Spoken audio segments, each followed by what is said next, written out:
Hello প্রিয় শিক্ষার্থীরা, আসসালামু আলাইকুম সবাইকে। সবাই কেমন আছো? আশা করছি প্রত্যেকেই ভালো আছো। আজকে আবারও তোমাদের জন্য নতুন একটি ভিডিও নিয়ে আসলাম।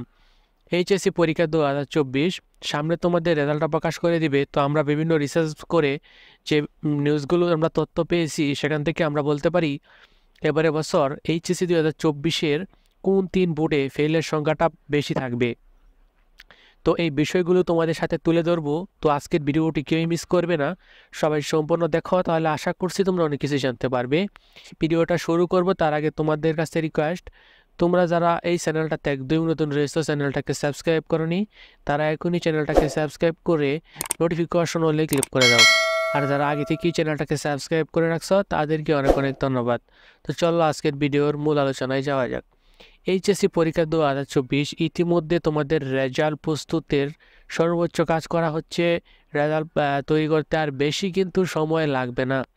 অনেকেই জানতে চেয়েছিলাম রেজাল্টটা কবে প্রকাশ করবে। সেক্ষেত্রে দেখো, তোমরা যেহেতু প্রায় 14 লক্ষ ছাত্রছাত্রী 11টি শিক্ষা বোর্ডের অধীনে পরীক্ষা দিয়েছ, সেহেতু তোমাদের রেজাল্টটা অনেকটাই কিন্তু তৈরি করতে সময় লাগে। সেক্ষেত্রে তারা 40 দিনের সময় নিয়েছিল। সেই হিসেবে রেজাল্টটা আগামী অক্টোবর মাসের 6, 7, 8, 9 তারিখের ভিতরে প্রকাশ করে দেবে। সেই হিসেবে আমরা ক্যালেন্ডার দেখলে দেখতে পারি যে তোমাদের হাতে সময় খুবই কম। ঠিক আছে, অক্টোবরের 6, 7, 8, 9 এই 4 তারিখ থেকে 1 তারিখে রেজাল্টটা প্রকাশ করে দেবে। তো আমরা বিভিন্ন রিসার্চ এবং নিউজ মাধ্যমগুলো থেকে যে তথ্যটা পেয়েছি, আজকের ভিডিওর যে মূল আলোচনা সেটা হলো যে কোন 3 বোর্ডে রেজাল্টটা নিচের দিকে থাকবে। আসলে তোমাদের প্রতি বছর এসএসসি বলো এইচএসসি বলো রেজাল্ট যে পাবলিশ হয়, রেজাল্ট প্রকাশের পর কিন্তু তারা দিয়ে দেয় কোন বোর্ডগুলো রেজাল্ট ভালো করেছে, কোন বোর্ডগুলো রেজাল্ট খারাপ করেছে। এভাবে একটা লিস্টই থাকে প্রথম থেকে, যে ঢাকা বোর্ড ফার্স্ট হয়েছে রেজাল্টের দিকে, বা সব শেষে একটা বোর্ড রয়েছে, এবার লিস্টই হয়। তো এবারেও যেহেতু রেজাল্টটা প্রস্তুতের কাজ ভালো দমে চলছে, অনেক ছাত্রদের আগ্রহের সাথে বসে রয়েছে রেজাল্ট কীরকম হবে, আবার অনেকেই দুশ্চিন্তা আছে। তো সেই সব বিবেচনা করে কিন্তু নিউজ মাধ্যমগুলো এবং বিভিন্ন নিয়মে তারা কিন্তু একটা লিস্টই কিন্তু তারা তৈরি করেছে ইতিমধ্যে।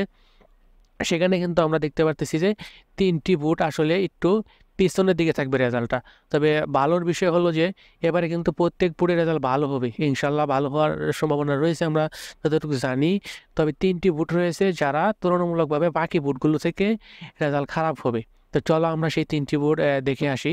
তো প্রথমেই রয়েছে ময়মনসিংহ বোর্ড। ময়মনসিংহ বোর্ডে এবারে তুলনামূলকভাবে রেজাল্টটা খারাপ হতে পারে, কারণ ময়মনসিংহ বোর্ডে যেহেতু আমরা প্রশ্ন দেখেছি, প্রশ্নটাও কঠিন ছিল এবং তারা বলছে, ছাত্রছাত্রীরা বলছে যে পরীক্ষা অনেকটাই তাদের খারাপ হয়েছে।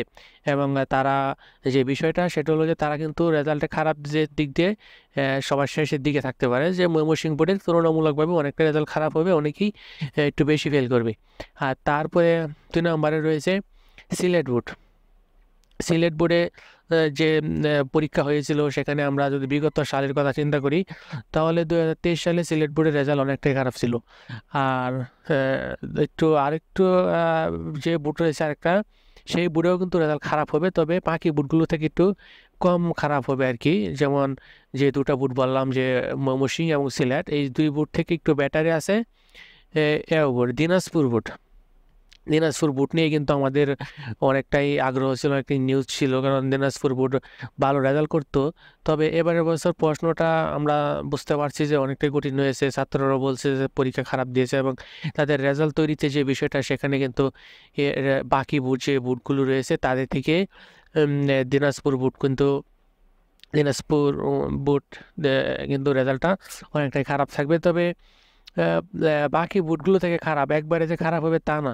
এখানে যে 11টি শিক্ষা বোর্ড রয়েছে, 11টি শিক্ষা বোর্ড থেকে তুলনামূলকভাবে পিছিয়ে আছে এই দিনাজপুর বোর্ড।